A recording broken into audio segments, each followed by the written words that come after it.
अस्सलाम वालेकुम, आदाब। अपडेट न्यूज में आपका खैर मकदम है। अब आइए नजर डालेंगे आज की अपडेट पर। पेगासस जासूसी केस की जांच का मामला, तहकीकाती कमेटी की रिपोर्ट सुप्रीम कोर्ट में पेश, जुमा को समाअत मुतवक्किल। अक़वाम मुत्तहिदा की 1500 अहलकार यूक्रेन में काम करते रहेंगे।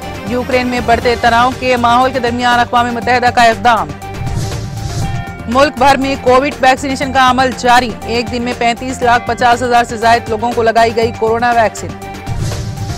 उत्तराखंड के कमाऊं डिवीजन में पीर और मंगल की दरमियानी शब बारात से वापस आने वाली एक गाड़ी गहरी खाई में जा गिरी, जिसमें 14 अफराद की मौत हो गई और ड्राइवर समेत 2 अफराद शदीद जख्मी हो गए।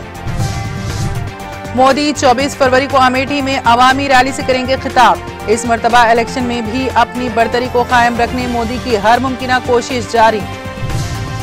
रूस के सदर व्लादिमीर पुतिन ने कहा है कि यूक्रेन का आइन मुल्क में गैर मुल्की फौजी अड्डों के क़याम की इजाजत नहीं देता, लेकिन इस मामले को पते पुश डाल दिया गया है और नाटो के अड्डे मिशन के नाम दिए गए हैं। पुतिन ने ये बातें टेलीविजन पर हम वतनों से खिताब करते हुए कही।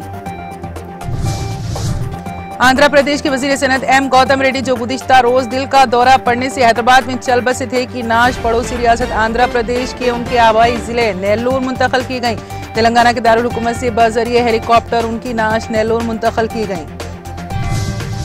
शुमाली कश्मीर के कस्बे सोपोर में मंगल की सुबह एक सड़क हादसे में कम से कम 4 फौजी जवान जख्मी हो गए। जराये ने बताया कि सोपोर के सिंगरामा इलाके में मंगल की सुबह एक फौजी गाड़ी को हादसा पेश आया, जिसके नतीजे में कम से कम 4 फौजी जवान जख्मी हो गए।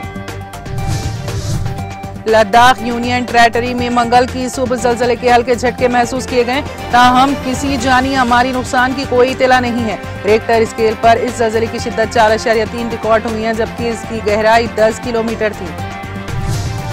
टायरों के लोड वाली लॉरियों को लूट लेने वाली बैन रियासती टोली गिरफ्तार। रचाकुंडा कमिश्नर पुलिस महेश भागवत का प्रेस कॉन्फ्रेंस से खिताब। और अब इसी के साथ अपडेट न्यूज यहीं पर खत्म होती है। आप देखते रहिए TTV। अब इजाजत दीजिए, खुदा हाफिज।